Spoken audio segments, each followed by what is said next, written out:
коллеги, соподвижники, как можно сказать, с Калифорнии, наши соотечественники, жене нашего очень хорошего друга, к сожалению, он ушел из этой жизни, Василия Яковлева, Марине Яковлевой.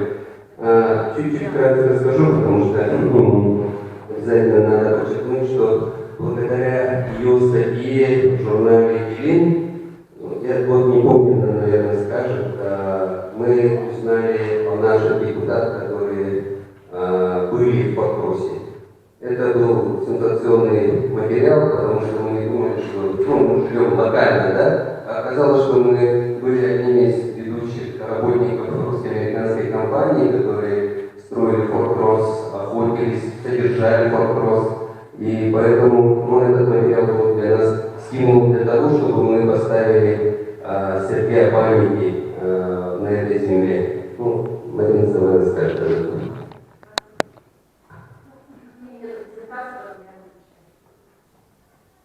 История началась более 15 лет назад, когда я написала статью потом читали в Америке, предложили написать более объемную эту журналу. Она была опубликована в 2004 году, в мае 2004 номер. Но она была не только объемная, но новые именно факты, связанные с деятельностью российско-американской компании Северной Калифорнии. Она была отлично с российским переводом, стала известна широкой публике, вызвала большой интерес. И, таким образом, было ключом для череды многих событий, о которых сегодня говорилось и говорится. И я немножко расскажу об этом. Но на самом деле история началась более 200 лет назад.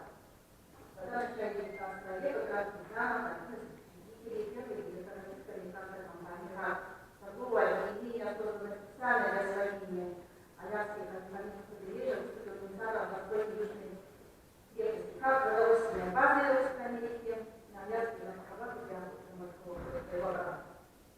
Продвижение Русской империи по Сибири и Дальнему Востоку очень большое значение сыграли народы Сибири, в том числе и Иркутск. Они снабжали продовольствием, лошадьми, а также проводниками.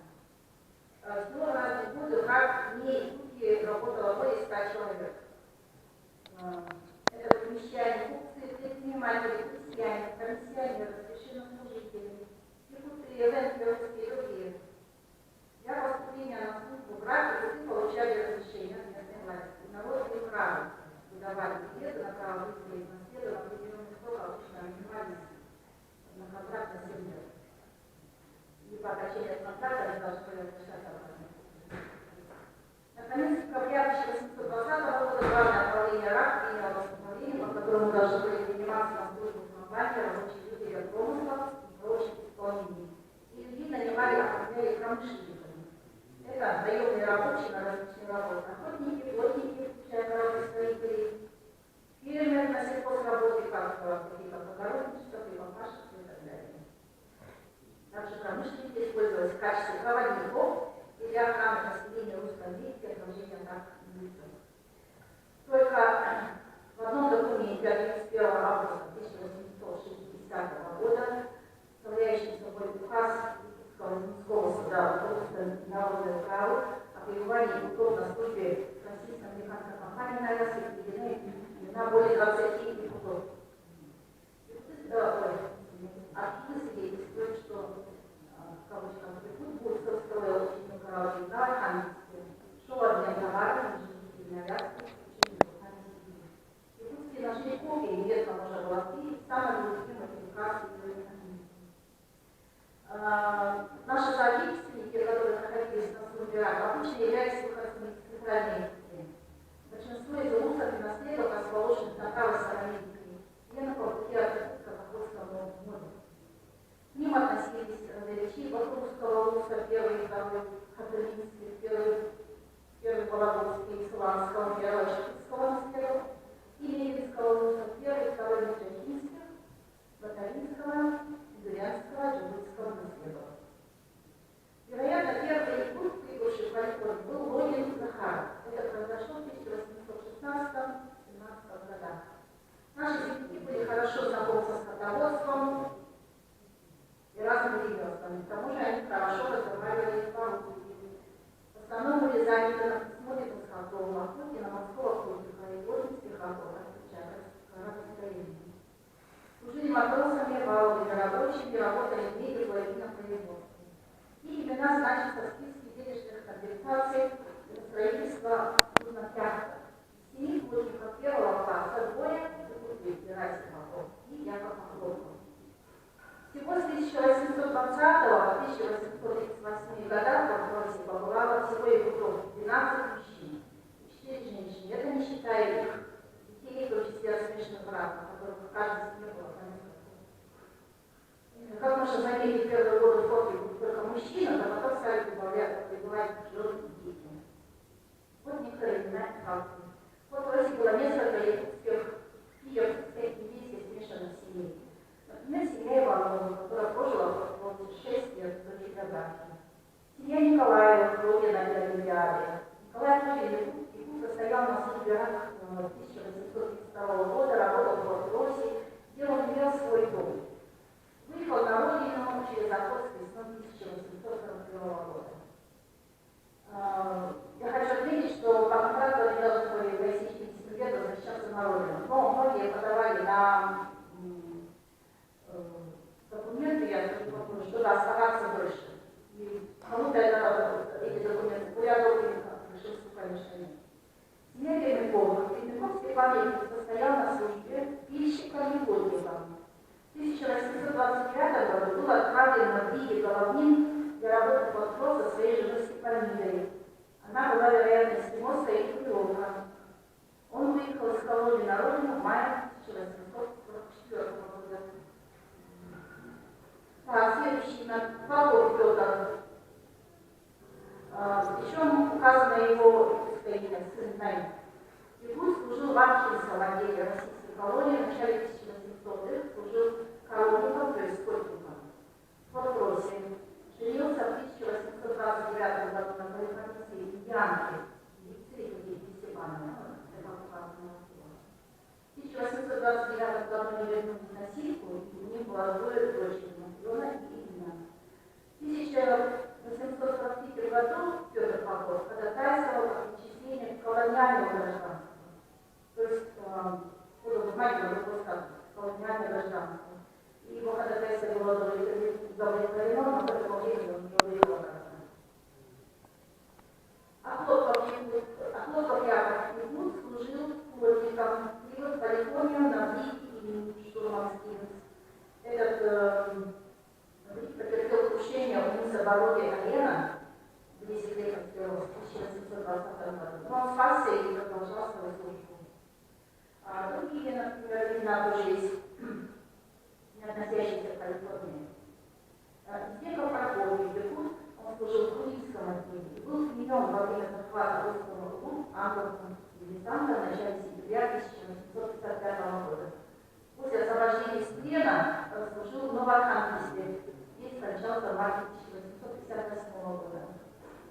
Якут Жабыльского наследовал русского руса Алексей Иванов погиб в 1853 году во время пребывания там англо-французской эскады, а Федор Избеков потерялся в 1856 году на острове Уру после посещения острова команды французской эскады. Ну, возможно, европейские комментаторы принимали его еврейских.